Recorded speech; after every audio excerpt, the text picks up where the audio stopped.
Hi guys, it's Andy McDonald, physio and strength and conditioning coach, and welcome to the Informed Performance podcast. On today's episode, both myself and Ben Ashworth will have the privilege of chatting to Raph Brandon. Raph has enjoyed an extraordinary career this far, with 12 years at the English Institute of Sport as Director of Performance Solutions and Head of Strength and Conditioning during his time there. He's also been the Head of Science, Medicine and Innovation at the England and Wales Cricket Board, the ECB.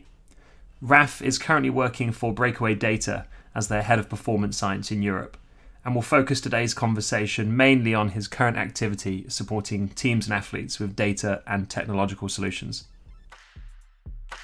This episode has been sponsored by Vol Performance, makers of ForceDecks, the world's fastest, easiest and most powerful dual force plate system.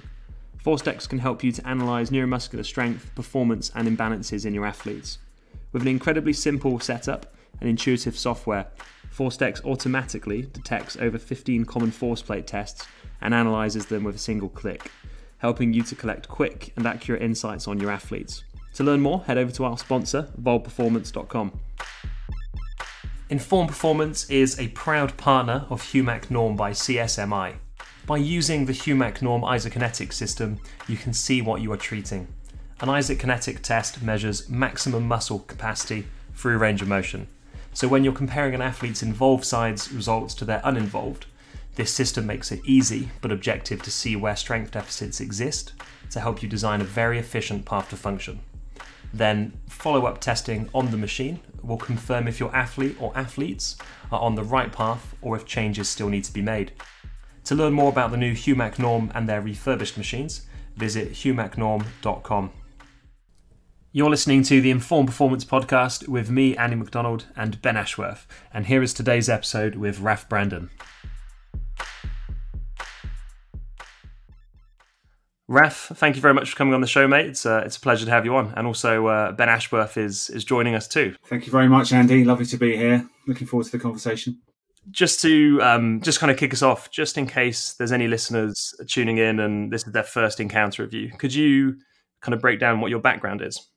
Sure. Yeah. Well, I was a strength and conditioning coach originally, practitioner working directly with athletes, various sports, team sports environments, and then mainly in the Olympic world, and in that world mainly in athletics. Worked with the Great Britain athletics team, and through that experience, did a lot really in terms of trying to gain our understanding in the English Institute of Sport environment that I was in on joining up the programs and the practitioner support, so it was all aligned to performance. And I think so that sort of integration theme has really been a real principle of mine in terms of how I went about my job and then how I then ended up leading others. So then I ended up leading performance services at the English Institute of Sport, which has actually just recently been named the UK Sports Institute. And then I went on to be the Head of Science, Medicine and Innovation at England Cricket for the ECB. And had a lot of fun there, and that was a good time. Yeah, and then recently I've been a consultant, sort of helping sports teams and organisations out with reviews and strategies and audits and things like that. But also I've become sort of specialised in the data space. And I suppose what was happening in my most recent roles in leading sports science and medicine and innovation services, it was becoming more and more data, essentially, and more technology orientated. So now I'm working for most of my time with a specialist sports data company called Breakaway Data, and I'm helping those guys out build the product and build the business as well. So, in essence, kind of what is Breakaway Data, and is it more team driven? Is it more individuals that you focus on? Fundamentally, Breakaway Data is an athlete performance data company, and the mission is to make make data better for athletes and the people who support them. So that can be their teams, it could be an individual practitioner, it could be a private support team that people have depending on the sport. But a direct to athlete data insights and data company. And I think what we're doing is we're solving three quite important problems. The first problem is in the team sports and the technical sports space. I'm talking basketball, I'm talking football, soccer, American football, the two different types of footballs, the rugby's, the crickets. In those and in your tennises and your golf, those kinds of sports, there's lots of different data sources, train data sources.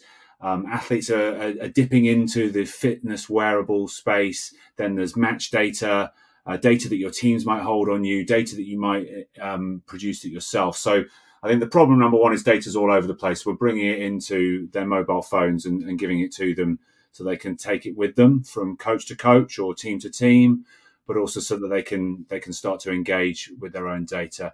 I think then the second problem, which spins out off of that, is that we can connect athletes to their support teams, to their teams that maybe employ them, or to their coaches or their physios or people they would work with.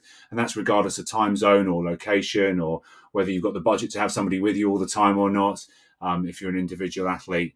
So I think that's really important. And then that enables also like two-way data flows, because now you've essentially got, it's not just the team and the athlete potentially, it's the team and the athlete and a third party, like another team, a loan club or a national team or an external specialist. So I think that also solves that problem. And then what Breakaway is also trying to do is bring some performance value. So that'll evolve in time as the company expands and we aggregate more data and we can generate insights. But we're also bringing things like quarterback biomechanics, or I've been working on, for example, match and tennis specific intensity metrics from GPS devices, things that make that will resonate with athletes, that will help them improve their performance and give them insights about themselves and what they need to do to optimize.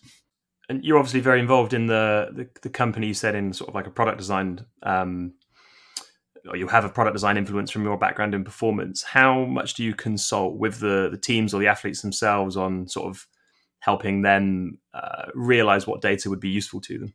Yeah, and I suppose that's a good way of describing what I'm trying to do. Is we're at the same time as building the initial business, and myself and Ben Smith, who's formerly at Chelsea Football Club, we're kind of building the international sports, the non-American sports. So your football, European football, tennis, rugby, cricket, golf, those sports. And I guess what I'm focused on is trying to engage with athletes, engage with practitioners like Ben, engage with the sports and the teams themselves, understand what they need, get those early adopters, and then start evolving the products. And then with that feedback loop, then our products start to improve and we learn what people really understand and what they want. So yeah, the goal would be for a sport like tennis or a sport like football to have a really good product fit that then meets the needs of the athletes and the people that support them.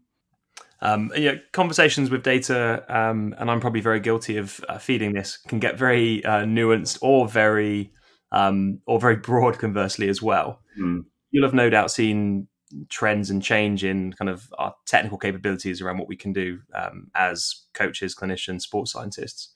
I guess in terms of like first principles, what triggers you to want to collect data when you're in a performance setting? And I know it seems like a very simplistic question, but I'm sure there's a number of ways we can go.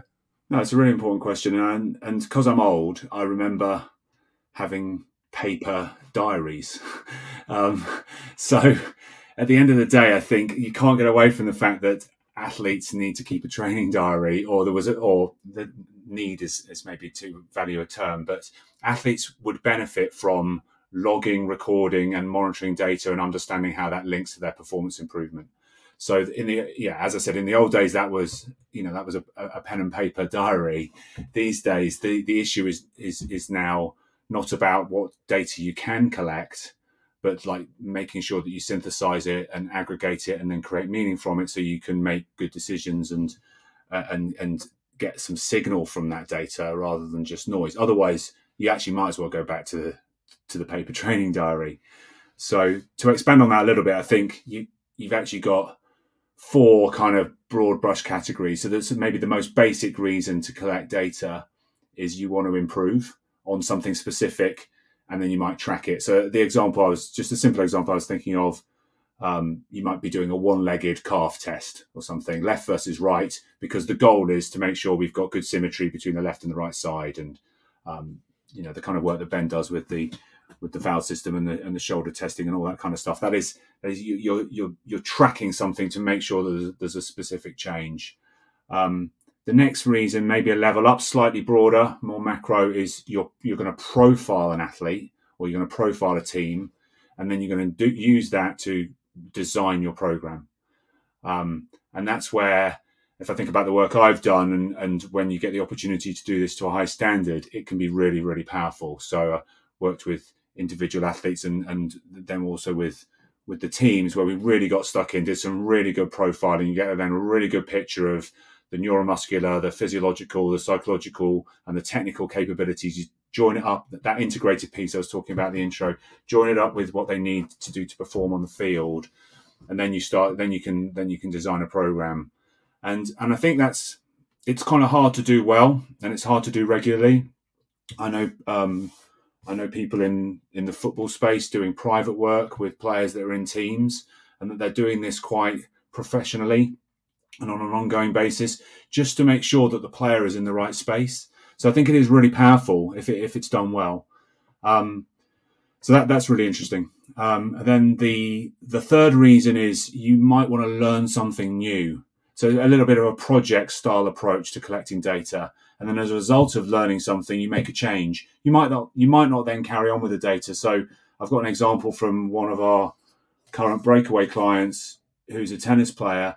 They've engaged in kind of collecting a lot of data to just try to work out match specific intensity and make sure that how they're preparing and the drills that they do and the kind of sessions that they're working with typically are in the right space to prepare and be ready for matches. And so that is, having done that, they're making some changes, and then doesn't necessarily mean they need to do the data every day from now on or keep using those devices, but they've got what they want out of that, and they've made that change, and then they can dip in and out from that point forward. And then the final one, which is maybe where most people assume it is monitoring. And the reason you monitor is then to make decisions and then to make adjustments. And that can be quite on a sort of small level, or it can be quite comprehensive and wide-reaching. And again, I think the more you can get player engagement and the more you can get an athlete to understand why you want to do that and what it gives you, the more power you potentially have if you can create that really comprehensive monitoring piece.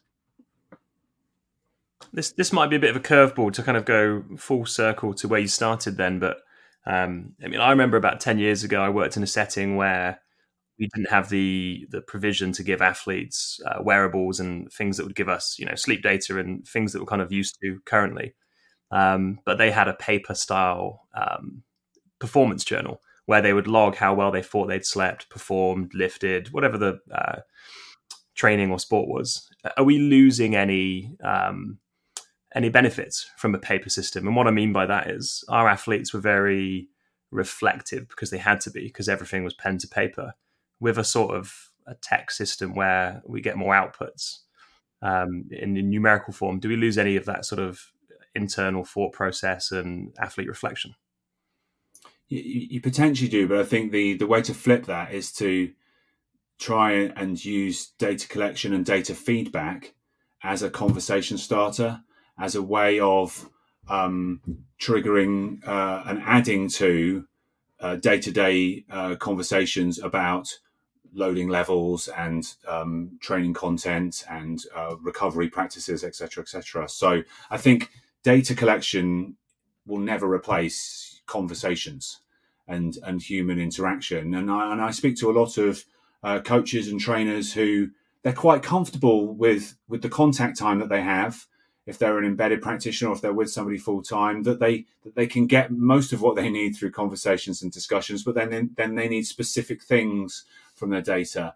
And I think that's okay. But what you potentially miss out on if you don't collect data and you're not systematic is you miss out on that ability to be that applied scientist. And I think that's the power of what we have available to us now with good computing and mobile technology and the ability to aggregate all different sources of data. Is you've got the opportunity to be an applied scientist out in the field all the time. You've got the opportunity for each athlete or each team that you write a program for is an N=1 case study scientific experiment. And I think that's really exciting. And that's the opportunity that I think people can potentially try and grasp. So it's basically taking what could be just basic sports science physiology monitoring to like a comprehensive hypothesis testing feedback system for your programming and your performance enhancement.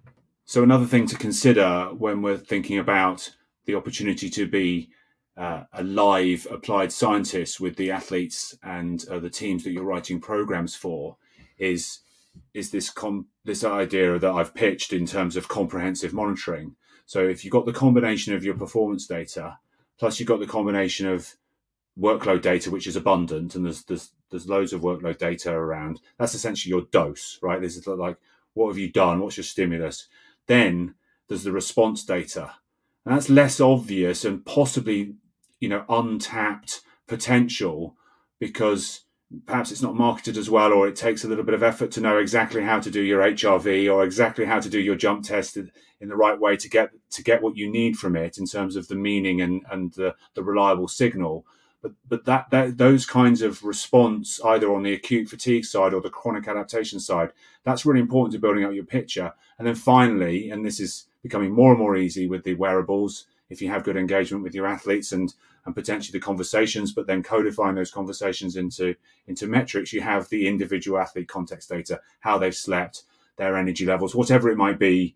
And there's debate out there in sports science whether we should go with these validated multi-question constructs or whether single item, made up questions is equally valid. I'm not sure that matters, and I don't want to go down that in this conversation. But I think the point I'm trying to make is if you've got something that represents performance, you've got something that represents workload or the stimulus, you've got something that represents response, and you've got something that represents context, then you've got everything you need to make a decision. So imagine you don't have the context data. Imagine you've got plenty of workload data. You know how you're working with a team, and you know how many meters they've run on a day-by-day basis. You've got the high-speed metrics or whatever that you think are intensity and important for injury prevention and managing load.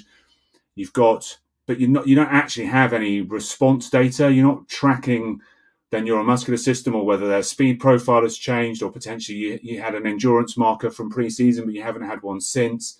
And perhaps you might be dark to the personal context because it's hard work, or it's tricky culturally to keep asking players to self-monitor. You're potentially making a decision on performance just off workload alone, and you don't know you can't truly make a conclusion from workload alone as to whether the workload is having the positive or not positive effect until you have the response data, until you have the context data. And then, because that's what everyone says about, but you can't use data to make decisions because you need context. Well, you can create that context yourself through the conversations you have and through your intuitive expertise, but also by completing your data picture. So hopefully that brings that point to life. I think it does, Raph. And just as you were talking there, I was thinking back to a conversation we had, and I was talking to you about working inside an organization, and now I'm working outside an organization, often as an external consultant, and it might be in and around rehabilitation and offering extra support. So I think that bit about the missing information and the context, when you're working externally, often you don't always have access to that information. You might get some data. There may be obstacles in the way that don't allow you to share that information in a sort of very transparent way. Do you see value in what you're doing with sort of opening up that three-way conversation, if you like, between the team, the athlete, and the external support? I think that is something that could be really powerful by taking the player-centered approach to data. So far, most things or almost everything has been built and sold for teams and organizations, or for sports scientists, or for medical departments, right? But if you think about it starts with a player-centered data product. That means the player has their own database and ID, and then everything connects to that. So the data accessed and centered on the player then feeds back to the team and goes from the team to the player. But that also allows options for the player to choose to share it with other people that they trust and will work with. And that also then in turn gives the opportunity back to the team or organization to get third-party data via the player's database. So I think there's a great opportunity. Obviously, things like the FIFA Charter of Player Data Rights in European football or world football are kind of mapping this out.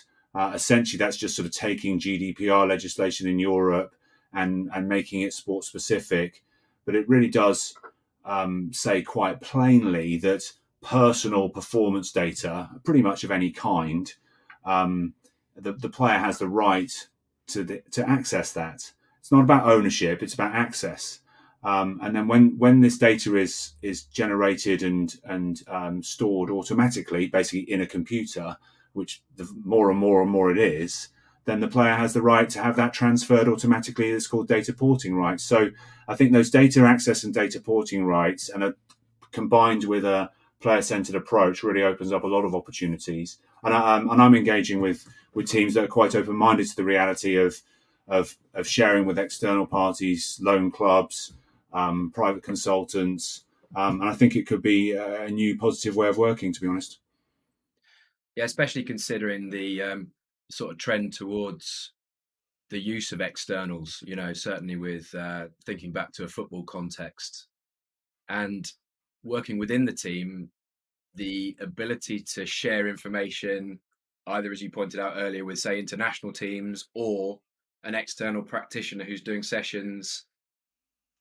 Bringing that all together means you've got the full picture. Without it, there's often, there's the black hole of why people break down and the accountability piece and a lot of that stuff that you can monitor collectively across the inside and outside the organization, which was something that resonated with me. And what that goes back to, again, is this idea of engaging your athletes with their data and giving them feedback rather than just using them as data collection soldiers or subjects. And so if you have that two-way engagement and you're using data to educate and have conversations, then you're more likely to get stuff back and then complete that data picture. So, yeah. One of the things I'm wondering, and I guess you could go down the team route or the external practitioner route with this, or both if you want, but how do you you personally, or how do you help others define a meaningful performance question? Well, I guess that used to be quite a big part of my job as sort of leading practitioner teams. But I mean, if you take that as an athletic physical performance question, which might be sort of appropriate for your audience, as I think that's ultimately about there is an ongoing and permanent positive performance question. You're trying to bring about positive performance change, or you're trying to make sure that the rehab is successful. And the key to that then is understanding competition level performance, the specificity of those demands, what is a winning level performance, or what are we expecting this athlete and this team to be capable of doing, and breaking that down and having an understanding of that, and then basically aligning what you do to that. And I think if your data includes some performance outcome measures that are, because no scientific experiment would run without an outcome measure, the dependent variable, if you like. So in sport, in applied sport, our dependent variable is your on-field or on-court or in-arena performance. And sometimes that's hard to directly measure, so then we take sort of proxies for that. So it might be physical performance metrics from tracking systems, or it might be a subjective opinion from a coach. But the key to it is making sure that you've got some way of assessing and evaluating, quantifying the competition-specific performance, knowing the key building blocks of that competition-specific performance, and then aligning your data collection and your programming to that. For practitioners that are working with data routinely, and earlier you mentioned sort of signal v noise, what are the kind of considerations that you make or suggest to people?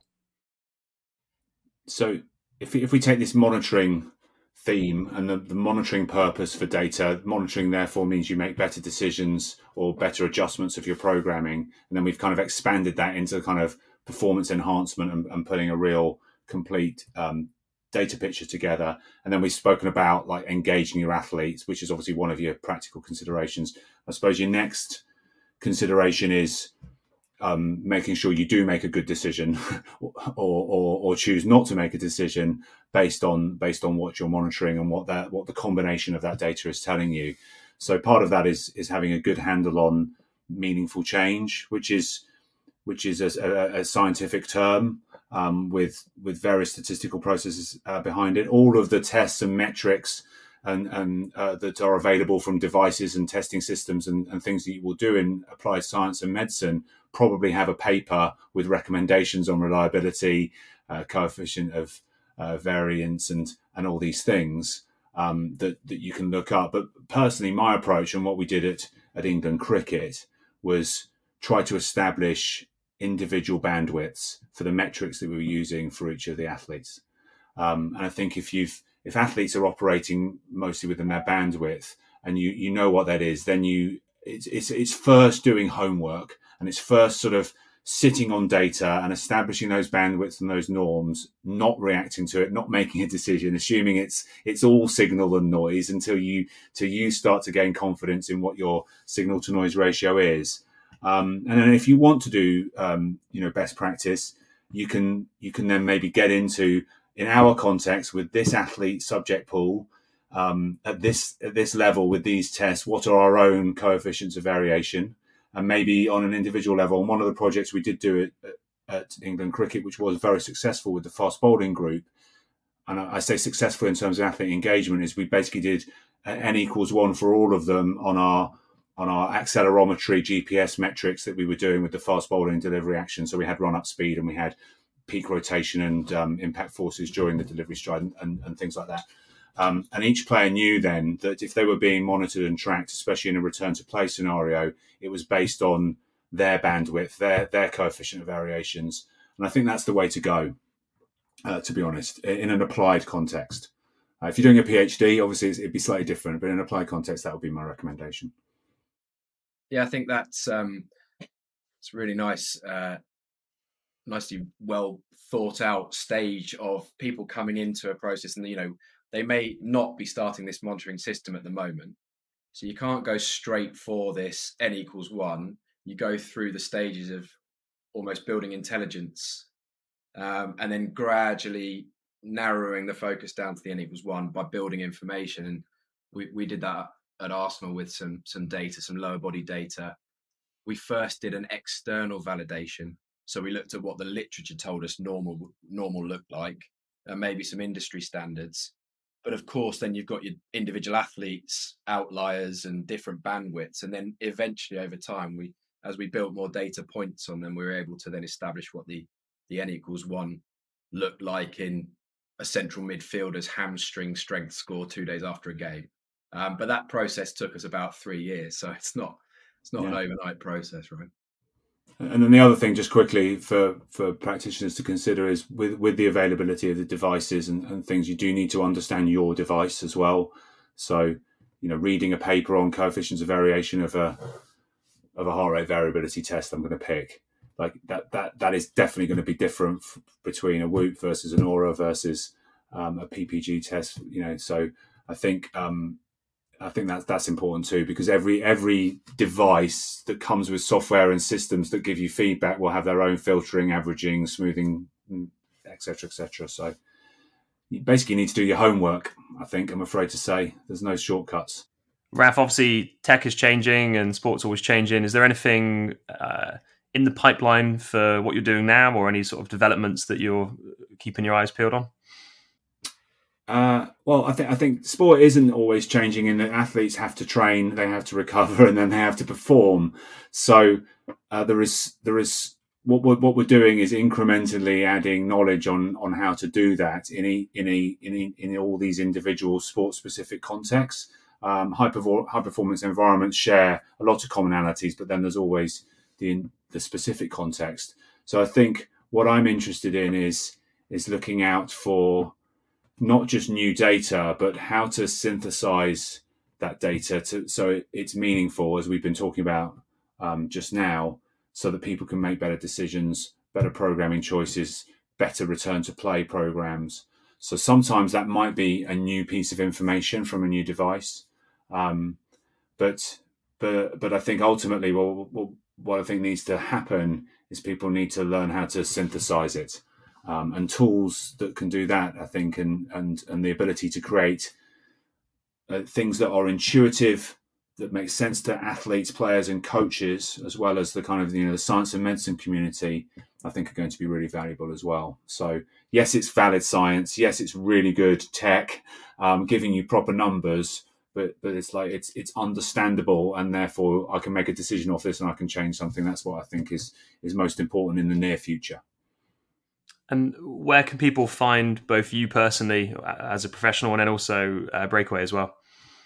Well, I have a LinkedIn page, Raphael Brandon, and Breakaway has got a breakawaydata.com website if you want to find out more. Yeah, and we have a blog open field section with some interesting articles and various activity on sort of both sides of the Atlantic. So that's worth checking out. Brilliant. Well, we both, I'm sure Ben will as well, but we both really thank you for your time and coming on and giving us an in-depth and also 30,000 foot view of what you're doing with data. All right. Thank you very much. Thanks for the invite. Enjoy the conversation. Thank you, Raph.